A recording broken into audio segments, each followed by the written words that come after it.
श्री स्वामी समर्थ मंडळी, कशा आहात सगळे। आज आपण बघणार आहोत साबुदाणा न भिजवता साबुदाण्याची इन्स्टंट आणि क्रिस्पी व चवदार असे थालीपीठ। मग चला तर वळूया कृतीकडे। मी या ठिकाणी 1 वाटी भाजलेला साबुदाणा घेतला आहे। तुम्हाला हवे असेल तर तुम्ही न भाजता पण घेऊ शकता। 2-3 मिनिट भाजून घेतला आहे व त्याला एका मिक्सरच्या जारमध्ये बारीक करून घेतला आहे।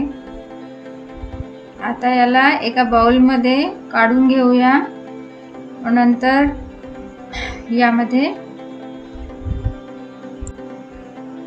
यामध्ये अर्धा वाटी दही घालूया व त्यानंतर 1 मोठा किसलेला बटाटा घालूया। आता हे सर्व मिश्रण जीव करून घेऊया व याला 15 ते 20 मिनिटांसाठी रेस्ट करायला ठेवून देऊया। आता 15 मिनिट झाले आहे। आपला साबुदाणा अशा प्रकारे भिजून तयार आहे। त्यानंतर अर्धा वाटीपेक्षा थोडे कमी दाण्याचे कूट टाकून घेऊया। त्यानंतर आपल्या चवीनुसार संधे मीठ टाकून घेऊया।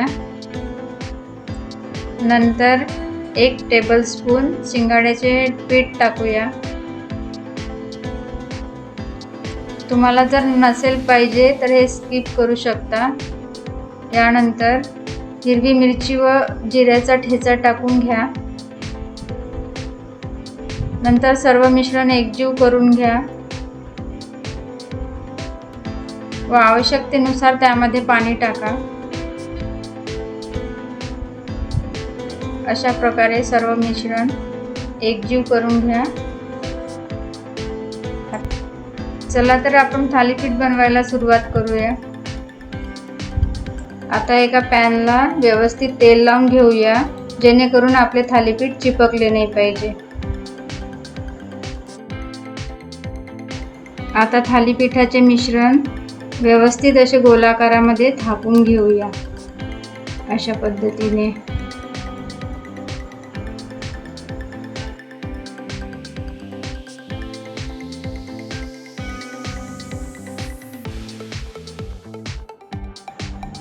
आता याला 2 ते 3 मिनिटांसाठी कमी आचेवर झाकून ठेवूया।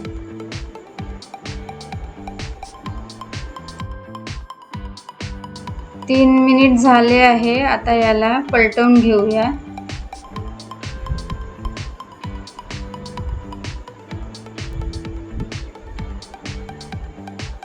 तुम्ही बघू शकता की हे एका बाजूने व्यवस्थित शिजले आहे, छान असे क्रंची झाले आहे।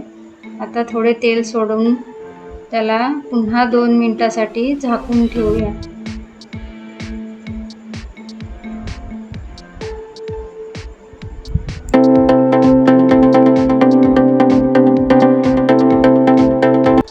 अशा प्रकारे आपले थालीपीठ दोन्ही बाजूनी शिजले आहे।